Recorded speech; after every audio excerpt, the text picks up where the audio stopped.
नमस्कार। आपकी और मेरी घड़ी में रात के 9 बज गए। मेरा पूरा देश सुन रहा है राष्ट्र की आवाज, 130 करोड़ लोगों की एक ही आवाज।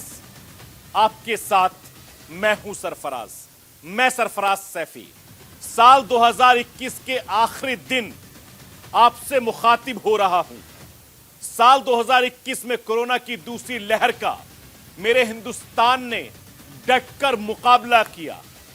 आज मैं दुआ करता हूं कि साल 2022 की सुबह आपके लिए नई उम्मीदें लेकर आए। आज मैं ये दुआ करता हूं कि साल 2022 मेरे हिंदुस्तान के भाई बहनों के लिए खुशियां लेकर आए। साल 2022 मेरे हिंदुस्तान के लिए बुलंदी का हौसला लेकर आए। आपकी स्क्रीन पर 5 तस्वीरें आज राष्ट्र के लिए 5 बड़े मुद्दों से जुड़ी हैं। मेरे उत्तर प्रदेश की सियासत में इत्र का पी फैक्टर आज मैं डिकोड कर रहा हूं। मैं आज आपको बताऊंगा कि देश की आर्थिक राजधानी मुंबई में खालिस्तानी वाली साजिश का सच क्या है। मैं आपको यह भी बताऊंगा कि जम्मू कश्मीर में कैसे आतंकी फैक्ट्री का सफाया हुआ, अभियान चलाया गया। मैं रजिया बीवी की आप बीती भी सुनाऊंगा। मैं साल 2022 की सबसे बड़ी चुनौती ओमिक्रॉन के खतरे से आपको रूबरू कराऊंगा, आगाह कराऊंगा। मैं सरफराज सैफी आपको यकीन दिलाता हूं, आपकी हर दिन आवाज बुलंद करूंगा। मैं राष्ट्र की दबी आवाज को आप तक पहुंचाऊंगा। मैं राष्ट्र की हर दबी आवाज को अपनी आवाज दूंगा, राष्ट्र की आवाज बनाऊंगा। आपकी आवाज, मेरी आवाज, यही तो है मेरे मुल्क की आवाज, मेरे वतन की आवाज, मेरे हिंदुस्तान की आवाज।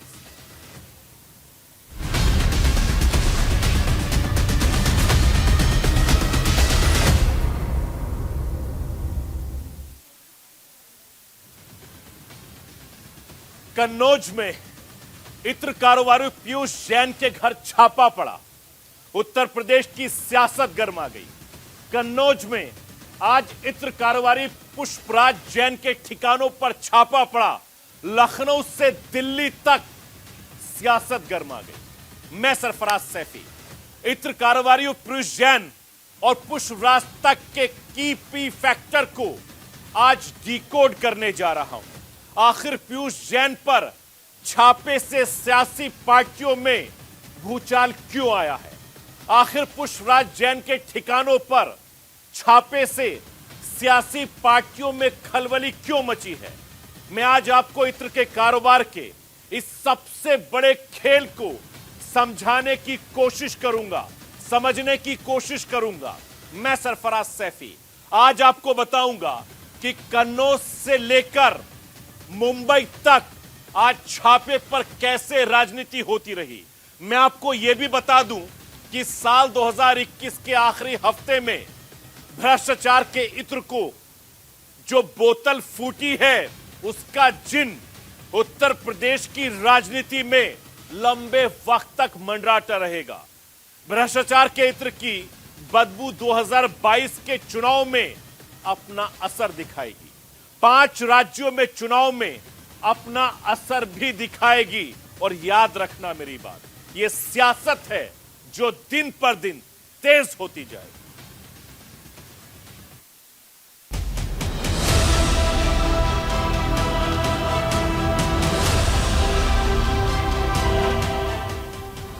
यूपी में चुनाव से ठीक पहले आयकर विभाग की ताबड़तोड़ छापेमारी जारी है।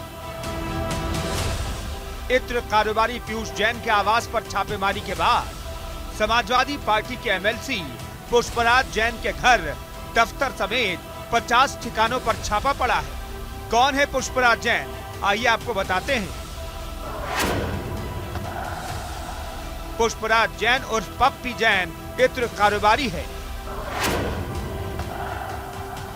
पप्पी जैन को 2016 में इटावा फर्रुखाबाद से एसपी एमएलसी चुना गया। पप्पी जैन ने ही समाजवादी पार्टी के लिए इत्र बनाया था। पुष्पराज प्रगति अरोमा ऑयल डिस्टिलर्स के सह मालिक भी हैं। पुष्पराज का इत्र का कारोबार 12 से ज्यादा देशों में फैला है। मार्च 2022 में उनकी एमएलसी का कार्यकाल समाप्त हो रहा है। कन्नौज के कॉलेज से ही उन्होंने 12वीं तक की पढ़ाई की। पुष्पराज का कोई आपराधिक रिकॉर्ड नहीं है। पुष्पराज जैन का मुंबई में रियल एस्टेट का कारोबार भी है।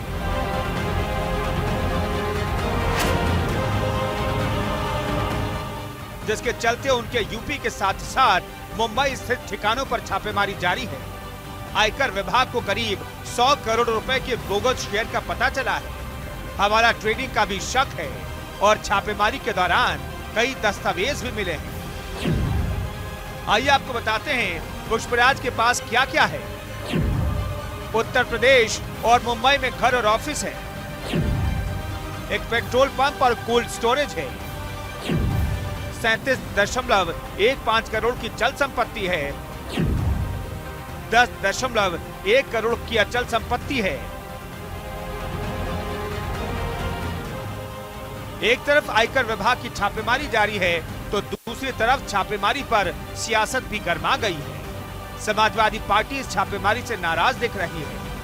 एसपी सुप्रीमो अखिलेश यादव ने प्रेस कॉन्फ्रेंस कर बीजेपी सरकार को आड़े हाथों लिया है। जनता पार्टी समाजवादी लोगों को बदली है। जब पीयूष जैन पर छापा मरा और जब सच्चाई सामने आई तो भारतीय जनता पार्टी खुद बदनाम हो गई।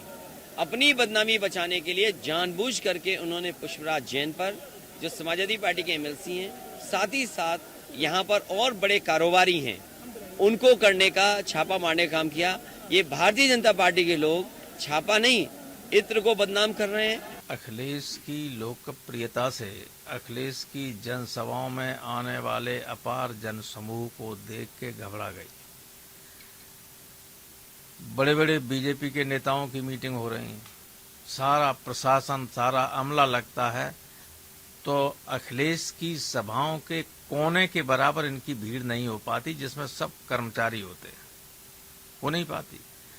अब ये हताश हैं, निराश हैं, इन्हें लगता है कि उत्तर प्रदेश हाथ से निकला जा रहा है। इसलिए ये बहुत ही घटिया स्तर पर उतरकर इस तरह की ओछी हरकतें कर रहे हैं। पहले मैनपुरी में हमारे कार्यकर्ता के यहाँ छापा मारा, मऊ में कार्यकर्ता के यहाँ छापा मारा, एक जगह और छापा मारा, लेकिन कुछ भी नहीं था। इसके बाद कुछ बताते नहीं। अखिलेश ने बीजेपी पर निशाना साधा तो गृह मंत्री अमित शाह ने रैली से हुंकार भरी। एसपी पर वार करते हुए एक बार फिर सवाल पूछा कि ये 250 करोड़ किसके हैं। बुआ बबुआ यूपी को आगे ले जा सकते हैं क्या? उनके राज में तो ठेले भर भर कर कैश के नोटों की गड्डियां मिल रही है, गड्डियां मिल रही है। इस समाजवादी इत्र की दुर्गंध पूरे यूपी में फैल। आज जब रेडें चल रही है, उनके पेट में उबाल हो रहा है, उबाल हो रहा है। जेसीबी से उनकी दीवारों को तोड़ करके पैसा निकाला जा रहा है। आप देख रहे होंगे नोटों की ढेर निकल रही है, नोटों की गड्डियां निकल रही हैं और लोग सफाई दे जा रहे हैं। समाजवादी इत्र का नारा देने वाले प्रदेश में किस प्रकार का बदबू, भ्रष्टाचार का बदबू फैलाते थे, ये दृश्य भी उत्तर प्रदेश वासियों ने देखा है। समाजवादी पार्टी भ्रष्टाचार का केंद्र है।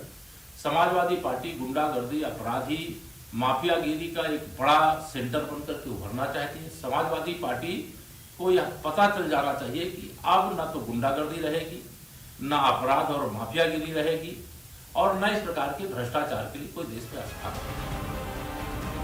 छापे पर छापे पड़ रहे हैं, लेकिन छापे में मिल रहा धन किसका है, इसका जवाब अब तक नदारद है। देश में काले धन के कितने और राजदार छिपे बैठे हैं, इसका जवाब अब तक नदारद है। हालांकि चुनावों से ऐन पहले इस तरह की कार्रवाई पर सियासत होना भी कोई नया शगल नहीं है। लिहाजा यूपी में बीजेपी और एसपी में टॉक वॉर शुरू हो गया है। छापेमारी के बहाने पुराने पुराने गड़े मुर्दों को उखाड़ा जा रहा है और ये सब किस तरह हो रहा है ये तो पब्लिक सब जानती है। Bureau report, news India.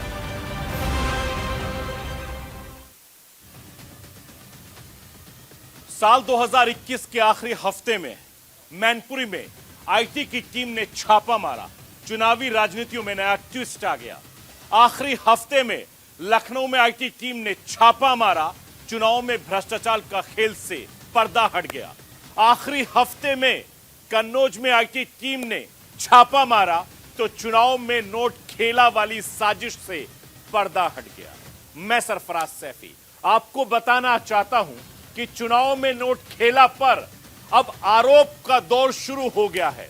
मैं समाजवादी पार्टी के नेताओं से यह पूछना चाहता हूं कि चुनाव में काले धन के खेल के पीछे आखिर कौन है। मैं बीजेपी के दिग्गजों से यह पूछना चाहता हूं कि सियासी पार्टियों को चंदा और नोट खेला का गंदा धंधा आखिर कैसे खत्म होगा। मैं कांग्रेस के नेताओं से यह पूछना चाहता हूं कि छापों पर हाय तौबा मच रही है। चुनाव सुधारों की सौगंध राजनेता कब लेंगे, कैसे लेंगे और लगातार एक के बाद एक भ्रष्टाचार तेजी से बढ़ रहा है। तमाम पॉलिटिकल पार्टियों को यह सोचना होगा कि आखिर भ्रष्टाचार पर कैसे लगाम लगाएं। उत्तर प्रदेश में समाजवादियों पर धड़ाधड़ छापा।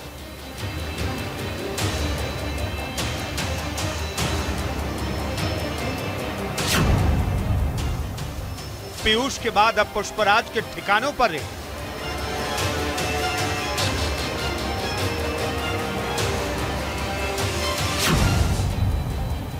अखिलेश के करीबियों की कितनी नोट फैक्ट्री।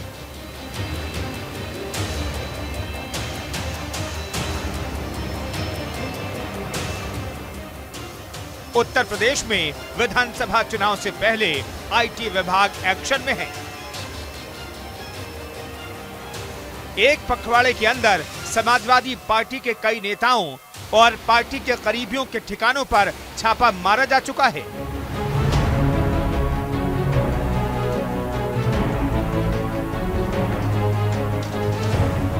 अब इसमें नया नाम समाजवादी पार्टी के एमएलसी पुष्पराज जैन का जुड़ गया है।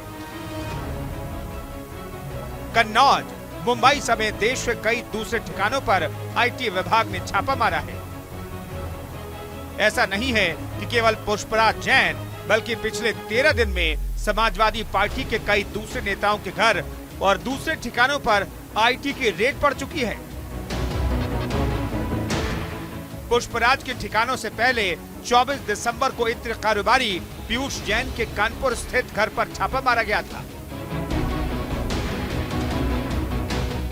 इनकम टैक्स और जीएसटी इंटेलिजेंस की टीम को छापे में अकूत संपत्ति हाथ लगी। कानपुर से 177 करोड़ रुपए, कन्नौज से 19 करोड़ की रकम और 250 किलो चांदी और 25 किलो सोना बरामद हुआ। 2000 के नोटों से भरी 9 बोरियां जब्त की गईं। पीयूष जैन वैसे तो इत्र और गुटखा कारोबारी के नाम से जाने जाते हैं, लेकिन चुनाव से पहले हुई इस छापेमारी के बाद पीयूष जैन के पॉलिटिकल कनेक्शन तलाशे जा रहे हैं। बीजेपी उन्हें समाजवादी पार्टी से जुड़ा बता रही है। जो बक्से भर भर के नोट मिली है, नोट,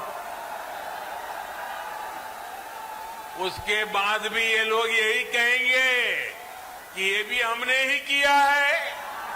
2017 से पहले भ्रष्टाचार का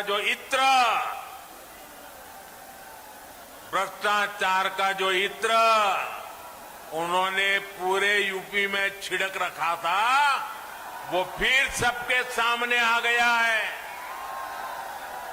कुछ दिन पहले इनकम टैक्स विभाग ने रेड लगाई। भाई अखिलेश को पेट के अंदर बहुत मचलन होगी।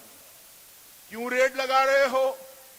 ये राजनीतिक फैसले हैं, ये राजनीतिक द्वेष के कारण रेड लगी है। और आज आज उनको जवाब देते नहीं बनता है।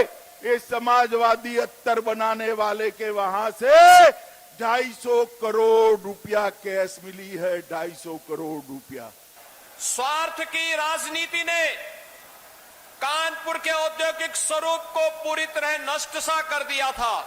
विकास की बात तो दूर, विकास के पैसे को लूट करके लोग कहां ले जाते हैं, आपने देखा होगा।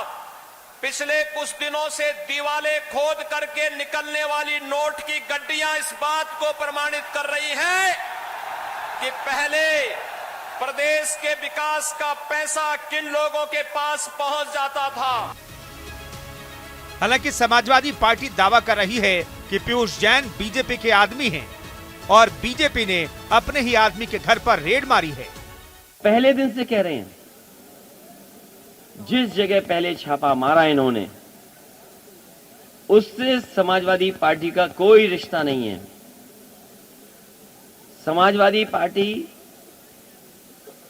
का उससे कोई संबंध नहीं जिस पर पहले छापा पड़ा है।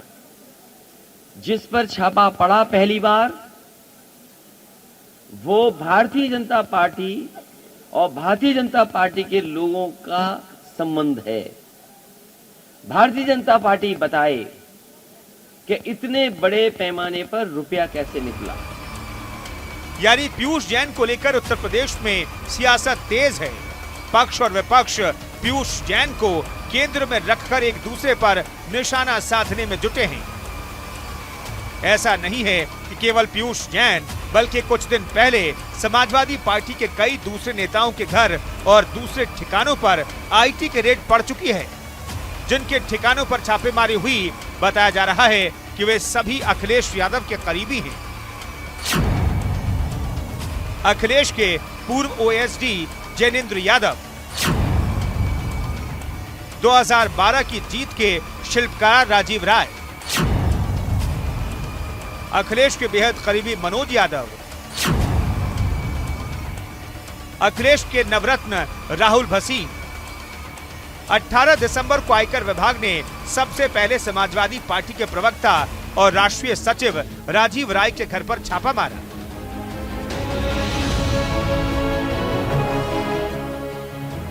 इसके बाद यूपी की राजधानी लखनऊ में समाजवादी पार्टी के नेताओं और करीबियों पर आईटी का एक्शन हुआ। यहां मनोज यादव, जैनेंद्र यादव और कारोबारी राहुल भसीन के घर और दफ्तरों पर आयकर ने छापे मारे। आयकर विभाग ने ये छापेमारी लगभग 200 करोड़ रुपए की कर चोरी के आरोप में की थी, लेकिन जानकारी मिल रही है कि वो इससे काफी ज्यादा है।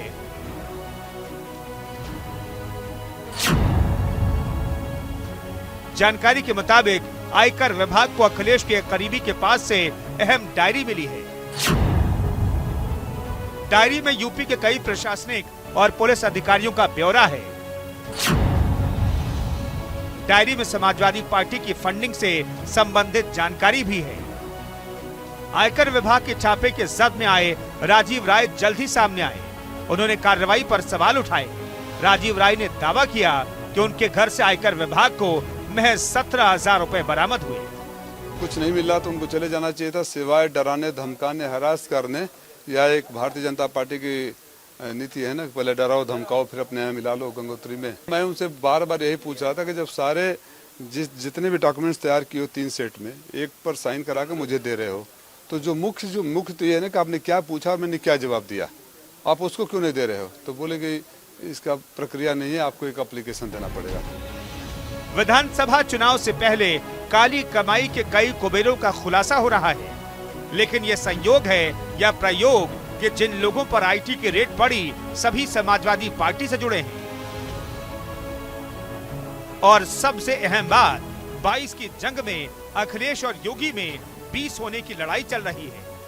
मेरा रिपोर्ट, न्यूज इंडिया। और राष्ट्रीय आवाज में रुकूंगा एक छोटे से ब्रेक के लिए। ब्रेक के बाद जब वापस आऊंगा तो आपको बताऊंगा कि आतंक की फैक्ट्री खल्लास आखिर कहां हुई। पूरी खबर इस छोटे से ब्रेक के बाद। आप कहीं मत जाइए, बने रहिए मेरे साथ और देखते रहिए राष्ट्र की आवाज। ब्रेक के बाद एक बार फिर आपका स्वागत है। आप देख रहे हैं राष्ट्र की आवाज विद सरफराज। साल 2021 में आतंक के खिलाफ मेरे देश ने शपथ ली है। आतंकियों की साजिशों को सुरक्षा बलों ने नाकाम कर दिया। साल 2021 में आतंक के खिलाफ मेरे कश्मीर ने शपथ ली है। सुरक्षा बलों ने ऑपरेशन सफाया को कामयाब कर दिया। मैं सरफराज सैफी आपसे दिल की बात कर रहा हूं। साल 2022 में मेरे मुल्क आतंकवादियों को इससे भी कड़ा संदेश और सबक सिखाएगा।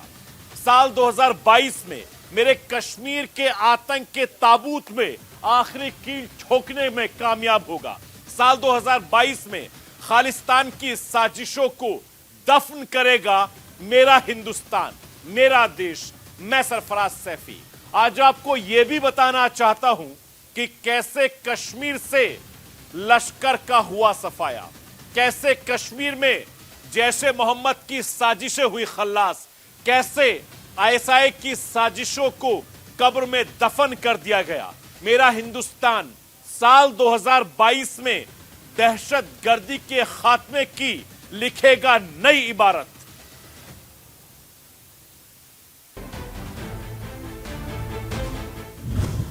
माया नगरी पर आतंकियों की नापाक नजर। नए साल पर खुराफात में जुटे खालिस्तानी। खुफिया अलर्ट के बाद एक्शन में मुंबई पुलिस। माया नगरी मुंबई, जहां की चकाचौंध दुनिया भर में मशहूर है, जहां पर नए साल का वेलकम बिंदास अंदाज में किया जाता है, जहां पर दिन हो या फिर रात सड़कों पर चहल पहल रहती है, उस शहर पर खालिस्तानी आतंकियों की नापाक नजर पड़ रही है। खुफिया जानकारी मिली है कि मुंबई में खालिस्तानी आतंकी वारदात को अंजाम दे सकते हैं। आतंकी हमले के अलर्ट के मद्देनजर सुरक्षा व्यवस्था तगड़ी कर दी गई है। रेलवे स्टेशन से लेकर दूसरे सार्वजनिक स्थलों की सुरक्षा बढ़ा दी गई है। इस वक्त मैं मुंबई के छत्रपति शिवाजी महाराज रेलवे स्टेशन पर हूं। सब मुंबई का सबसे बेस्ट रेलवे स्टेशन माना जाता है। यहाँ पूरी तरह से पुलिस मुस्तैद है। इस पूरे मामले में बात करने के लिए हमारे साथ एसीपी साहब हैं। सब आज अपना क्या ये प्रोग्राम क्या है, चेकिंग के लिए क्या क्या बंदोबस्त किए आप लोगों ने? ये नए साल के मौके पे हमने यहाँ पुख्ता बंदोबस्त लगाया है। 166 लोग यहाँ प्लेटफॉर्म पे लगाए हैं हमने बंदोबस्त के लिए। 6 ऑफिसर है, मैं खुद वहाँ यहाँ तैनात हूँ। और यहाँ कोई हम पब्लिक के हम आह्वान करते हैं कि कोई अफवाह के ऊपर भरोसा नहीं रखना और बिंदास रहना, सोशल डिस्टेंसिंग रखना। खुफिया अलर्ट के बाद मुंबई पुलिस एक्शन में है। पुलिस कर्मियों की छुट्टियां तक रद्द कर दी गई है। लोग हमेशा जब भी क्राउड की सिचुएशन आती है तो अपने पुरानी हिस्ट्री को देखते हुए ये कोशिश करते हैं कि हम किसी एंटी सोशल या डिस्ट्रप्टिव एलिमेंट को चांस ही नहीं दें कि वो कोई न्यूसेंस कर सके, और अगर वो कोशिश करे तो उसको ऐसा प्रत्युत्तर मिले कि फिर उसके बाप दादा भी हिम्मत न कर सकें कि इस किस्म की कोई चीज़ करें। एक तरफ मुंबई में सुरक्षा चाक चौबंद कर किसी भी साजिश को फेल करने की पूरी तैयारी कर ली गई है, तो दूसरी तरफ जम्मू कश्मीर में ऑपरेशन क्लीन जारी है। सेना के जवान दहशतगर्दों को जहन्नुम पहुंचा रहे हैं। घाटी में छिपे एक एक आतंकी को सेना के जवान ढेर कर रहे हैं। श्रीनगर के पंथा चौक में सुरक्षा बलों ने 3 आतंकवादियों को मार गिराया। ये सभी आतंकी संगठन जैशे मोहम्मद से जुड़े थे। मुठभेड़ में सुरक्षा बल के 4 जवान भी जख्मी हुए हैं। इनमें 3 पुलिसकर्मी और एक सीआरपीएफ का जवान शामिल है। श्रीनगर पुलिस सीआरपी लेके जब कॉर्डन डाला, अंदर से फायरिंग आ गया, जिसमें उस फायरिंग में इनिशियली फायरिंग में पुलिस के 3 और सीआरपी के 2 पर्सनल जख्मी हो गए। उसको हम लोग तुरंत बीबी कैंट हॉस्पिटल ले गए, सारे स्टेबल है। बाद में एक और इंजर्ड हो गया। उस इनकाउंटर में 3 डेडेड टेररिस्ट मारे गए जैश मोहम्मद का। मारे गए आतंकियों में से एक की पहचान जैशे मोहम्मद के सुहेल अहमद के तौर पर हुई है। दहशतगर्द सुहेल 13 दिसंबर को जेवान इलाके में पुलिस बस पर हुए हमले में शामिल बताया जा रहा है। लेकिन अब इसका भी काम तमाम हो गया। कश्मीर में आतंकियों के खिलाफ तगड़ा अभियान चलाया जा रहा है। बुधवार को कुलगाम और अनंतनाग में अलग अलग एनकाउंटर में 6 आतंकवादी मारे गए। सोहेल का अभी तक आइडेंटिफिकेशन हो गया है, बाकी 2 का हम लोग प्रयास कर रहे हैं। लगता है कि दोनों एफटी होगा, क्योंकि अभी तक कोई पेरेंट्स या कोई किसी ने कोई क्लेम नहीं किया है। ये इनकाउंटर जम्मू कश्मीर पुलिस के लिए बहुत इम्पोर्टेंट था, क्योंकि 13 दिसंबर को जब अटैक हुआ था तो उसी रात मैंने आप लोगों से प्रॉमिस किया था कि किलर को जल्दी हम लोग न्यूट्रलाइज करेंगे। जे.एन.के पुलिस ने एक टीम की तरह काम किया, पूरे डिस्ट्रिक्ट भी, दूसरे डिस्ट्रिक्ट भी इसमें हेल्प किया और इस इनपुट को, छोटी सी इनपुट को डेवलप करते करते कल ये भूकंप आया, जिसमें हम लोगों को सक्सेस मिला। यानी पिछले 24 घंटों में 1-2 नहीं बल्कि 9 आतंकियों को सुरक्षा बलों ने ढेर कर दिया। कुलगाम और अनंतनाग में मारे गए 6 में से 4 आतंकवादियों की पहचान हो चुकी है। 2 आतंकी पाकिस्तानी और 2 आतंकी स्थानीय हैं। दिसंबर महीने की बात करें तो 2 दर्जन आतंकवादियों को मुठभेड़ में मारा जा चुका है। दिसंबर में 24 आतंकवादी मारे गए, इनमें 5 पाकिस्तानी आतंकी हैं। आतंकियों के पास से काफी असलहा बरामद हुआ है। यूएस में बने 2 M4 कार्बाइन राइफल मिली है। 15 AK-47, 24 से अधिक पिस्तौल, ग्रेनेड और IED बरामद हुए हैं। साल 2021 आतंकवादियों के लिए कब्रगाह के तौर पर जाना जाएगा, क्योंकि इस साल करीब 250 आतंकवादी मारे गए। जम्मू कश्मीर में 171 आतंकवादी मारे गए, इनमें 19 पाकिस्तानी आतंकवादी हैं। 152 स्थानीय आतंकवादी भी शामिल हैं। कल रात का इनकाउंटर कवर करेंगे तो अभी तक 171 टेररिस्ट मारे गए, जिसमें 19 पाकिस्तानी टेररिस्ट है और लोकल है 152 है, और 82 जो है इसमें 16 अरेस्ट जो इनकाउंटर के दौरान वो अरेस्ट हुआ था या जो घरवाले के हेल्प से अरेस्ट हुआ था वो टेररिस्ट है। बाकी कुछ इसमें एसोसिएट भी है। राइफल जो है असॉल्ट राइफल 127 हम लोग रिकवर किए हैं, इसमें इनकाउंटर वाला है और जो बाकी जो रिकवरी हुआ है। पिस्टल का नंबर देखें कि बहुत ज़्यादा है पिस्टल का, जितना टेररिस्ट मारा गया ऑलमोस्ट उतना ही पिस्टल भी है। पूरा आईडी हम लोग रिकवर करके जो डिस्ट्रॉय करते हैं, अभी तक में 11 हुआ है। हाइडआउट 10 हम लोग बस्ट आउट किए पूरा। घाटी में आतंकियों को अंजाम तक पहुंचाने के लिए सेना का मिशन लगातार जारी है। घाटी में अमन और चैन के लिए सेना के जवान हर कुर्बानी के लिए तैयार हैं।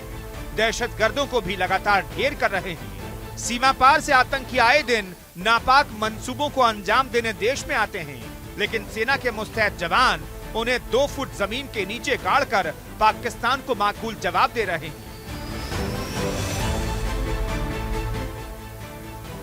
घाटी से अनुच्छेद 370 हटाने के बाद कश्मीर में लगातार विकास की बयार बह रही है, और यही बात शायद अमन के दुश्मनों को पसंद नहीं आती। लेकिन वो ये भूल जाते हैं कि भारत की सरजमी पर तैनात जवान उन्हें मौत की नींद सुलाने के लिए पूरी तरह से मुस्तैद हैं। Bureau report, news India.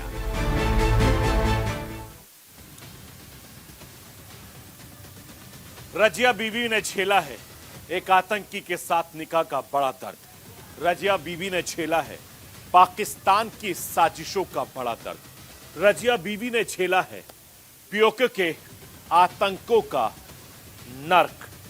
मैं सरफराज सैफी रजिया बीवी की दास्तां सुनकर सहम उठा हूं। रजिया बीवी ने आतंकी शोहर के साथ पाकिस्तान में जो कुछ देखा, अब उसे दुनिया के सामने रख रही है ताकि और कोई इस दर्द से ना गुजरे। मैं सरफराज सैफी पड़ोसी मुल्क पाकिस्तान से लौटी रजिया बीबी की आप बेटी सुनकर दहल उठा हूं। हिजबुल मुजाहिदीन के आतंकी की बेगम रजिया बीवी ने अपनी आंखों के सामने खूनी खेल देखा है। एनकाउंटर में मारे गए आतंकी शौहर का अंजाम भी देखा है।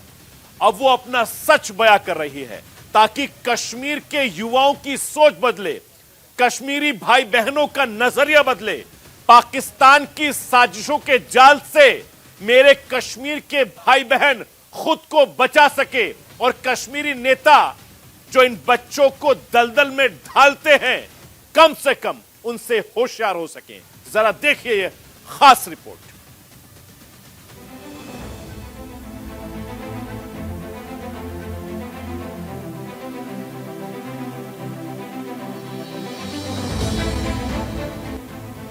ये है रजिया बीवी।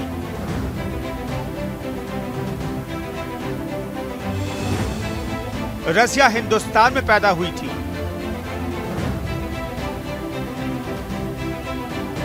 जब वो 4 साल की थी तभी अपने पिताजी के साथ कश्मीर के बांदीपोरा से पाकिस्तान के मुजफ्फराबाद चली गई। 2008 में उनकी शादी हिजबुल मुजाहिदीन के एक आतंकी से हुई थी, जो 2018 में नॉर्थ कश्मीर में एक एनकाउंटर में मारा गया। पति की मौत के बाद रजिया बीवी को 30,000 पाकिस्तानी रुपए दिए गए।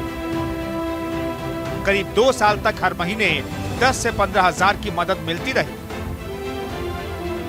बाद में अचानक उनको मदद बंद कर दी गई। साथ ही पाकिस्तान में किसी ने भी पूछना बंद कर दिया। यहाँ तक कि उस आतंकी संगठन ने भी नहीं, जिसके गुमराह करने पर उनके पति ने आतंक का रास्ता चुना था। बहुत सारी तकलीफें होती थी। यकीन जाने घर में अगर एक चीज लाते थे तो दूसरी खत्म। वो लाते थे तो बिजली का बिल, उसको पे करने के लिए कभी किससे मांगा कभी किससे मांगा, वो खत्म होता था तो गैस का बिल, वो दे देते थे बच्चों की फीस। अब यकीन जाने रातों की नींद नहीं होती थी, बिल्कुल भी नहीं। इतनी टेंशन होती थी कि बस बच्चे भी भूखे रहते रहे, बिना नाश्ते किए स्कूल जाते रहे। बस भटकते भटकते दिन गुजरते थे, कभी किधर कभी किधर। साल एक तो हम रहे ठीक, 1 साल पूरा नहीं हुई किसी चीज़ की टेंशन। उसके बाद हमने बहुत मुश्किल हालात गुजारे। बच्चे हैं तो ये बस बहुत मुश्किल, इनकी उम्र इतनी नहीं थी जितने इन्होंने मुश्किलें देखी हैं, बहुत ज़्यादा। आतंकी पति की मौत के बाद रजिया बीवी को पाकिस्तान में बर्तन तक धोकर गुजारा करना पड़ा।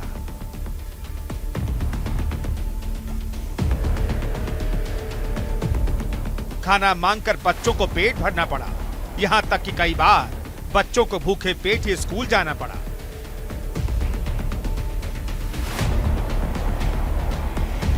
रजिया बीवी का कहना है कि बहुत सारी तकलीफें होती थी। जब सब तरफ से मदद मिलनी बंद हो गई तो थक हार कर रजिया बीवी ने भारत लौटने का फैसला किया। उनका क्या है, वो तो एक रास्ते पे हो जाते हैं, पीछे रह जाते हैं रुलने के लिए बच्चे और बीवी। मैं अल्लाह ताला से यही दुआ करती हूँ कि जो मेरे साथ हुआ है किसी और के साथ ना हो। किसी का जवान भाई, बेटा, शौहर किसी के गलत मंसूबों के आगे आके यूँ अपने घर ना बर्बाद करे, क्योंकि जो मेरे साथ हुआ मैं नहीं चाहती कि और किसी के साथ हो। इंसानियत ही सबसे बड़ा मजहब है, किसी को मार कर कुछ हासिल नहीं कर सकते। मैं तो कहती हूँ जहाद यही है कि अपने बच्चों और अपनी बीवी के साथ में। मेरे नज़दीक जहाद ये है। मैं भी एक माँ हूँ, बहन हूँ, बीवी हूँ, तो मैं अपने जैसे सब ख़वातीन से मतलब सबसे यही गुजारिश करूँगी कि अपने बच्चों को अच्छी तालीम दें, अच्छी तरबियत दें, ताकि मेरी तरह और किसी की ज़िंदगी ना तबाह हो। रजिया बीबी का कहना है कि पाकिस्तान में आतंक की फैक्ट्री चलती है। पीओके पाकिस्तान का टेरर सेंटर बन चुका है। उन्होंने कहा कश्मीरी नौजवानों को बहला फुसलाकर पीओके ले जाया जाता है और फिर इस्लाम के नाम पर उनका ब्रेन वॉश करके कश्मीर में घुसपैठ करवाई जाती है। वो वहाँ अपनों का ख्याल नहीं रखते तो यहाँ से जाने वालों का क्या रखेंगे। और हमारे लिए जो एक मिलिटेंट था, आप उसकी बीवी हैं, आप यहाँ आए हैं, आपके साथ कैसा व्यवहार? बहुत अच्छा ख्याल रखा है मेरा, मेरे बच्चों का बहुत ज्यादा। मेरा सपोर्ट तो इंशाल्लाह इधर ही होगा, क्योंकि जहाँ मेरे बच्चों को सुकून मिला है। तो पाकिस्तान में जो है सब नाम का ही है कुछ भी नहीं है, कोई इंसानियत नहीं है। वहाँ की इंसानियत मेरे लिहाज में तो नहीं है। यही कहूँगी कि वहाँ की जो तंजीम है वो यहाँ कश्मीर के जो नौजवान हैं अपने इस्लाम का मतलब गलत इस्तेमाल करके, तो इनका भी गलत इस्तेमाल करते हैं नौजवान, सारी जिंदगी इनकी बर्बाद कर देते हैं। कुछ तो जवानी चाहते हैं बेचारे, जवानी भरी जवानी में कुछ शादी करके खुद को भी बर्बाद करते हैं और बच्चों को भी। भारत लौटने के बाद रजिया बीबी को न सिर्फ पुराना परिवार मिला, बल्कि जम्मू कश्मीर की पुलिस प्रशासन और सुरक्षा बलों से भी पूरा सपोर्ट मिला।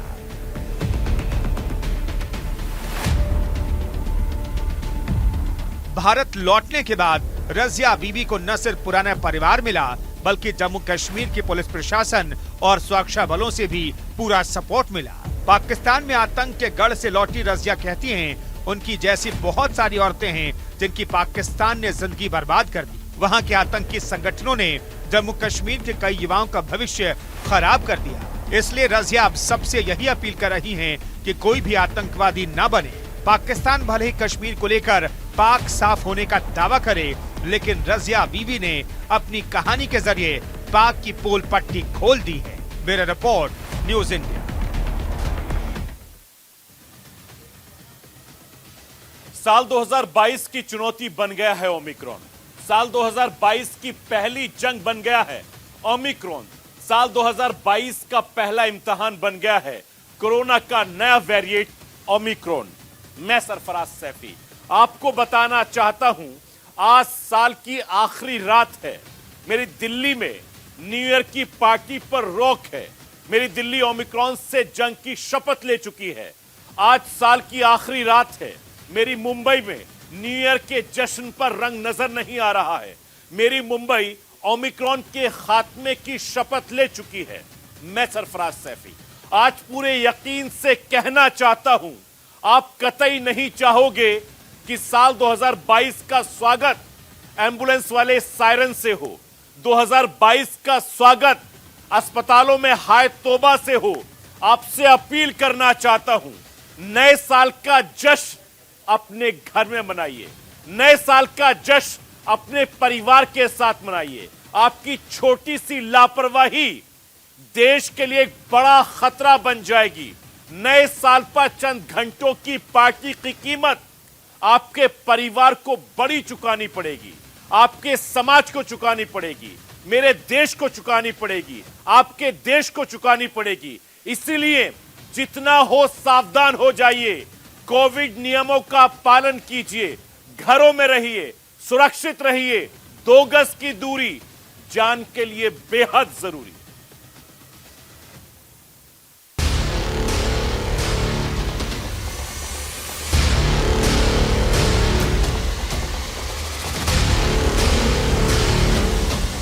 कोरोना के नए वेरिएंट ओमिक्रॉन के जानलेवा कहर का सिलसिला देश में शुरू हो गया है। महाराष्ट्र में ओमिक्रॉन से पहली मौत के बाद दूसरी बुरी खबर राजस्थान से आई। उदयपुर जिले में 70 वर्षीय बुजुर्ग की ओमिक्रॉन वायरस से मौत हो गई।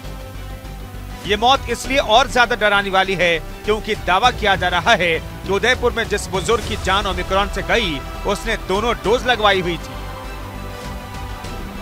इनका सैंपल में पोस्ट कोविड कॉम्प्लिकेशन की वजह से एक व्यक्ति की आज मृत्यु हुई है। यह 73 इयर्स के मेल थे, उदयपुर के सेविना के रहने वाले थे। सर्दी जुकाम खांसी बुखार की वजह से इन्होंने कोरोना का टेस्ट कराया था, जो 15 दिसंबर को पॉजिटिव आए थे। 15 तारीख को ही वो अस्पताल महाराणा भोपाल चिकित्सालय में भर्ती हुए थे। इनका सैंपल जीनोम सीक्वेंसिंग के लिए हमने जयपुर भेजा था। इनका जो रिपीट सैंपल हुआ 21 दिसंबर को, वो नेगेटिव आया था। जीनोम सीक्वेंसिंग की रिपोर्ट भी हमें प्राप्त हो गई थी 25 दिसंबर को। रिपोर्ट प्राप्त होने के बाद इनका हमने दोबारा सैंपल कराया, उसमें वो दोबारा नेगेटिव आए, वो डबल नेगेटिव हो चुके थे। इनको जो कोमोर्बिडिटी थी उसमें हाइपरटेंशन था, डायबिटीज मेलिटस था और हाइपोथायराइडिज्म था। इनको वैक्सीन की भी दोनों डोज लग चुकी थी।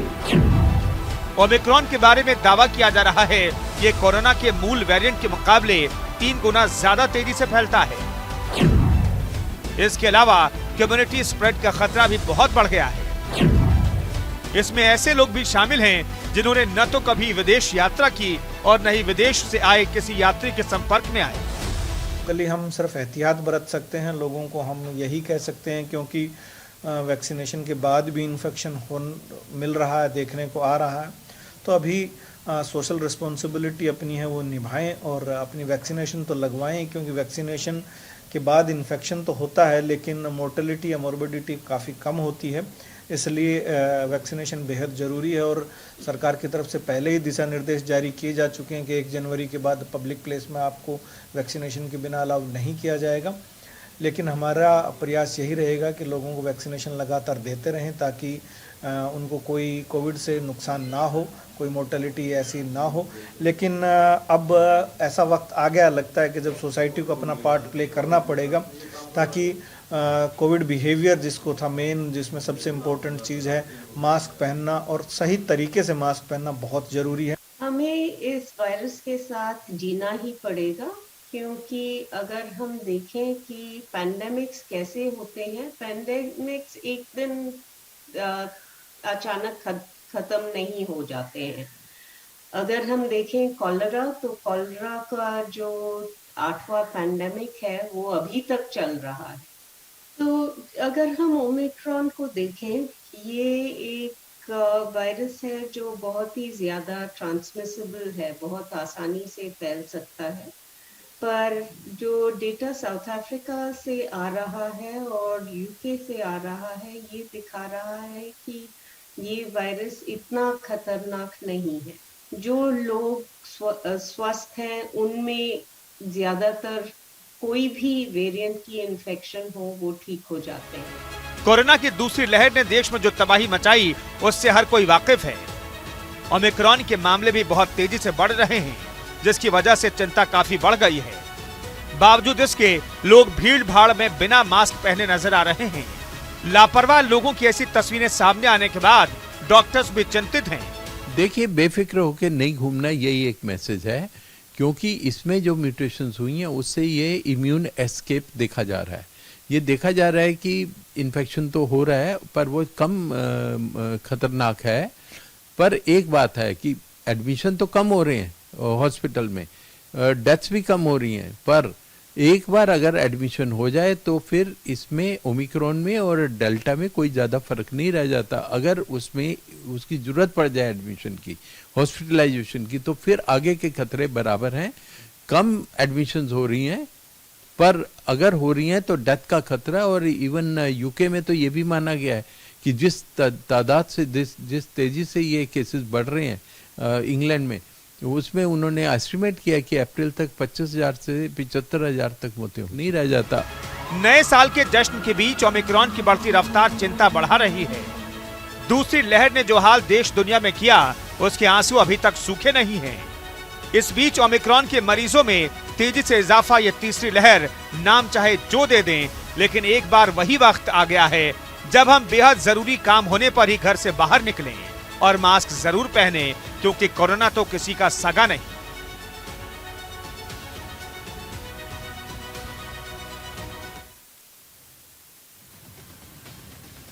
यूक्रेन और रूस की सेना आमने सामने आ गई है। दुनिया पर मंडरा रहा है महाजंग का महाखतरा। यूक्रेन के मुद्दे पर अमेरिका और रूस आमने सामने आ गया है। दुनिया पर मंडरा रहा है महाजंग का खतरा। यूक्रेन के मुद्दे पर बाइडेन और पुतिन आमने सामने आ गए हैं। दुनिया पर मंडरा रहा है विश्व युद्ध का खतरा। मैं सरफराज सैफी आपको बताना चाहता हूं, साल 2022 में क्यों एक और विश्व युद्ध के डर से कांप रही है दुनिया, क्यों यूक्रेन बन गया है दुनिया में एक और जंग के लिए सबसे बड़ा मसला। अमेरिका और रूस के बीच तनाव बढ़ने वाले यूक्रेन पर देखिए ये हमारी खास रिपोर्ट।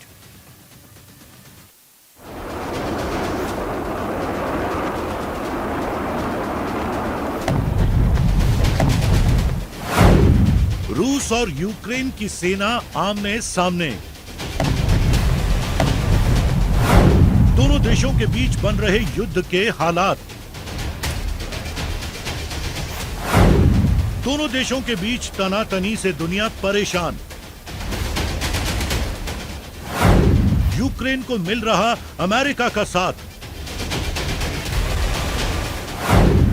अमेरिका की दखल से रूस नाराज। यूक्रेन और रूस के बीच की तनातनी दुनिया की परेशानी बढ़ा रही है।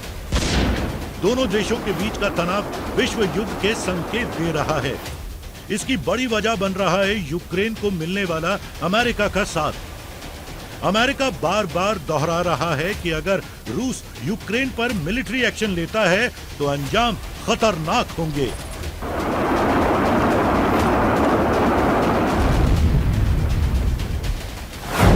अगर रूस अपने पड़ोसी देश यूक्रेन पर हमला करता है तो उसके अंजाम भयानक होंगे। हमले की स्थिति में उसके पास कार्यवाही के अलावा कोई विकल्प नहीं रह जाएगा। अमेरिका की तरफ से आने वाली ऐसी धमकी साफ संकेत दे रही है कि अगर रूस और यूक्रेन में युद्ध होता है तो उस युद्ध में अमेरिका भी कूदेगा। और अगर ऐसा हुआ तो ये तय है कि टकराव दुनिया की दो महाशक्तियों के बीच के टकराव में बदल जाएगा, जिसका विस्तार बहुत ज्यादा होगा, जिसकी चपेट में दुनिया का बड़ा हिस्सा आ जाएगा। संकेत साफ है कि दोनों देशों के बीच की लड़ाई वर्ल्ड वॉर में तब्दील हो जाएगी। अमेरिका ने इस वर्ष यूक्रेन को $450 मिलियन के डिफेंस इक्विपमेंट्स को प्रोवाइड करने का लक्ष्य बनाया है, जो कि एक बड़े पैकेज का पार्ट है। तो ये स्पष्ट रूप से दिखता है अमेरिका अपने तेवर दिखा रहा है, तो रूस भी कहां पीछे हटने वाला है। रूस के राष्ट्रपति व्लादिमीर पुतिन ने कहा कि रूस के पीछे हटने का सवाल ही नहीं है, और अगर पश्चिमी देशों ने अपने आक्रामक रुख को नहीं छोड़ा तो उसे कड़ा जवाब देने के लिए मजबूर होना पड़ेगा। यूक्रेन में अमेरिका जो कुछ कर रहा है वह हमारे दरवाजे पर है, और उन्हें समझना चाहिए कि हमारे पास पीछे हटने के लिए और कोई जगह नहीं है। क्या उन्हें लगता है कि हम केवल मूर्खता से देखते रहेंगे? रूस के राष्ट्रपति व्लादिमीर पुतिन ने अमेरिका के हस्तक्षेप पर कड़ी प्रतिक्रिया दी है। पुतिन ने साफ कह दिया है कि अगर पश्चिमी देशों का यही आक्रामक रुख जारी रहता है तो रूस उसका पर्याप्त सैन्य तैयारी के साथ कठोर जवाब देगा। रशिया के राष्ट्रपति व्लादिमीर पुतिन ने नेटो और अमेरिका के सामने ये शर्त रखी है कि नेटो देशों को अपना एक्सपेंशन रशिया की बॉर्डर की तरफ नहीं करना चाहिए। यानी कि उन्होंने ये कहा, स्पष्ट रूप से कहा है कि यदि नेटो देश यूक्रेन और जॉर्जिया को नेटो का मेंबर बनाने की दिशा में आगे बढ़ते हैं तो रशिया इसके विरुद्ध कोई आक्रामक कार्रवाई कर सकता है, कोई मिलिट्री। हालांकि इसके साथ ही रूस ने अभी अपनी तरफ से यूक्रेन और अमेरिका के इन आरोपों को खारिज किया है कि यूक्रेन की सीमा पर हजारों रूसी सैनिकों को तैनात करके वह अगले महीने की शुरुआत में यूक्रेन पर आक्रमण की कोशिश कर रहा है। लेकिन जिस तरह से यूक्रेन और रूस की सेना सीमा के दोनों तरफ तैनात है, बड़े खतरे से इनकार नहीं किया जा सकता। रूस के 90,000 से ज्यादा सैनिक सीमा पर जुटे हैं। उनके साथ बख्तरबंद गाड़ियां और इलेक्ट्रॉनिक युद्ध प्रणालियां भी मौजूद हैं। यूक्रेन ने 1,20,000 सैनिकों को सीमा पर तैनात कर रखा है। इसके साथ ही रूस यूक्रेन पर भड़काने वाले एक्शन का भी आरोप लगाता रहा है। रूस का कहना है कि पूर्वी यूक्रेन में रूस समर्थित विद्रोहियों के कब्जे वाले क्षेत्र को दोबारा हासिल करने में यूक्रेन लगा हुआ है। यूक्रेन के साथ रूस के टकराव की वजह पुरानी है। पश्चिमी यूरोप और नाटो के साथ यूक्रेन की नजदीकी, यूक्रेन के साथ अमेरिका का खड़ा होना, 2014 में क्रिमिया पर रूस का कब्जा। रूस और यूक्रेन के बीच विवाद की बड़ी वजह बना क्रिमिया। साल 2014 में रूस ने क्रिमिया पर तब कब्जा किया जब यूक्रेन की जनता यूरोपीय संघ के साथ गहरे आर्थिक संबंधों पर जोर दे रही थी। इसी दिशा में उठाए गए कदम को यूक्रेन के पूर्व राष्ट्रपति विक्टर यानुकोविच ने रद्द कर दिया, जो भारी विरोध के चलते देश से भाग गए थे। एक महीने बाद मार्च 2014 को रूस की सेना क्रिमिया में पहुंच गई और उस पर कब्जा कर लिया, और एक विवादित जनमत संग्रह के तहत ये दिखाया गया कि क्रिमिया की जनता ने रूस का समर्थन किया है। इस बात को लेकर यूक्रेन के अंदर भारी असंतोष कायम है। इसे ही बैलेंस करने के नाम पर अमेरिका और यूरोपीय संघ अपनी संभावनाएं तलाशते रहते हैं। दुनिया के इस हिस्से में अपना दबदबा बनाए रखना चाहते हैं। ये बात रूस को नागवारा गुजरती है। आज हालात बहुत बिगड़ गए हैं। दुनिया सांस रोके दो महाशक्तियों के टकराव को टालने की दुआएं कर रही है। Bureau report, news India. तो ये थी राष्ट्र की आवाज। कल फिर होगी आपसे मुलाकात, लेकिन जाते जाते मैं न्यूज इंडिया परिवार की ओर से आप सभी को नए साल की मुबारकबाद देता हूं और ये उम्मीद करता हूं कि आप और आपका पूरा परिवार अपना ख्याल करेगा, कोविड नियमों का पालन करेगा, 2 गज की दूरी लगाएगा, मास्क लगाएगा और जितना हो सके इतना आप अपना और अपने परिवार का ख्याल रखिए। नमस्कार।